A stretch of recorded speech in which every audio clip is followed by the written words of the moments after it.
Je m'appelle Aurélie Sierra, je suis sociologue de l'environnement. Je vis et je travaille à Montréal où j'ai créé une entreprise qui s'appelle l'Atelier Social. À l'Atelier Social, en fait, on travaille sur les enjeux humains et sociaux, des grands enjeux écologiques. Donc il est question de mobilisation, d'engagement, de changement de comportement, d'adaptation communautaire au changement climatique. On accompagne toutes sortes d'organisations, des groupes citoyens et puis des gouvernements. D'un point de vue plus personnel, mon engagement sur les questions écologiques se situe en fait aussi au niveau humain, parce que je crois que les crises écologiques que l'on vit sont des crises sociales, sont des crises humaines, et c'est ça qui m'intéresse, et c'est là-dessus que j'ai envie de m'impliquer, que ce soit professionnellement ou bénévolement en tant que citoyenne.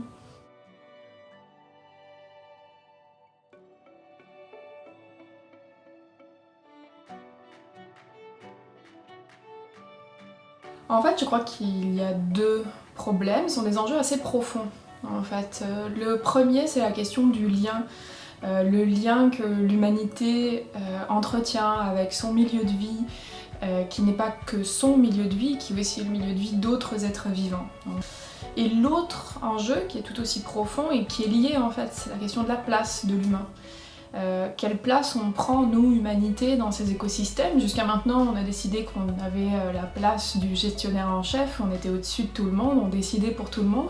Ce sont un peu ces deux enjeux-là, je crois, qui sont des urgences, parce qu'en fait, c'est un peu la matrice de fond à la transition socio-écologique, et j'ai l'impression que si on questionne pas ça, eh ben on va continuer à mettre des pansements en fait, sur des plaies ouvertes, mais on ne guérira pas la plaie profondément.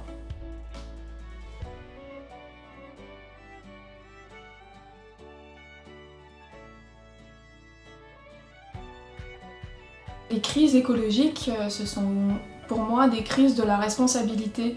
On le voit en fait tous les jours, nous en tant que citoyens et citoyennes, ou à plus grande échelle collective, on se demande toujours c'est à qui de faire quoi en fait. Moi je m'intéresse de très près à des initiatives et des projets qui questionnent ce qu'on appelle cet écosystème des responsabilités et de la prise de décision, qui redéfinissent un peu nos façons justement de vivre et de prendre des décisions. Alors je pense par exemple aux tiers-lieux, je pense aussi aux jardins collectifs, je pense à toutes sortes d'assemblées citoyennes, de comités de citoyens, puis je pense aussi aux Emmaüs en fait, parce que je crois qu'il n'y a pas que les enjeux environnementaux, il y a aussi les enjeux sociaux. Et dans les Emmaüs, on a par exemple toute cette notion de dignité, d'accueil, d'humanité en fait, qui est très importante. Donc tous ces projets-là, comment est-ce qu'on prend en compte les enjeux humains de façon équitable, juste, mais aussi en respectant le vivant, tout ça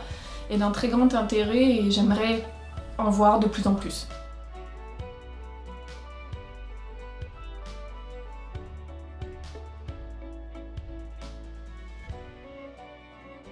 En fait, je crois qu'il y aurait comme deux choses dans ce monde-là.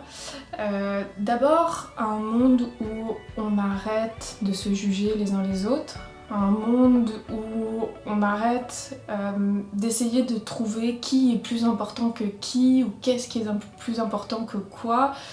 Cette vision très hiérarchisée en fait, de la vie, de la société.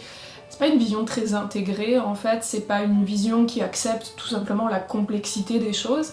Et l'autre monde dont je rêve, c'est un monde où l'homme a trouvé une place juste, où l'humain a questionné sa place de gestionnaire en chef et a trouvé une place plus juste dans les écosystèmes dans lesquels il vit, mais dans lesquels il n'est pas le seul à vivre et pour lesquels il n'y a pas de raison qu'il soit le gestionnaire. Donc voilà, ça sera un peu les deux mondes dont je rêverais.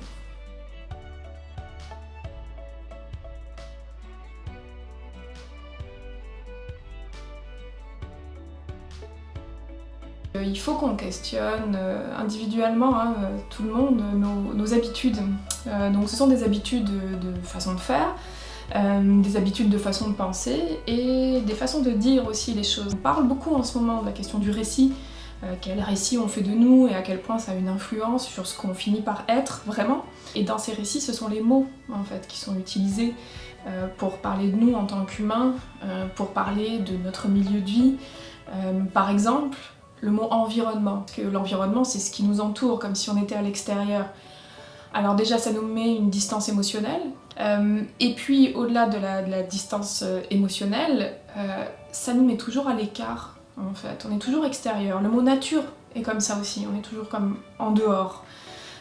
Donc voilà, ce sont des questionnements philosophiques qu'il faut que l'on ait, mais dans un rapport très quotidien en fait, de dénicher ces petites habitudes que l'on a et qui alimentent le fameux paradigme de la domination et qui font que tant qu'on n'a pas une place juste dans ces écosystèmes, on va avoir des initiatives, mais on va pas profondément changer les choses.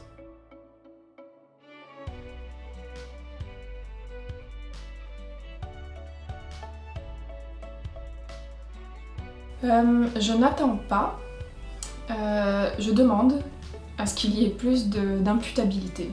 Parce que si ces accords-là ne sont pas accompagnés en fait de systèmes de reddition de comptes, d'imputabilité, donc des gens qui doivent rendre des comptes littéralement et dire j'ai signé cet accord-là, je me suis engagée dans cet accord-là et donc voilà ce que je mets en œuvre pour le respecter. Ce qui clairement n'est pas le cas aujourd'hui.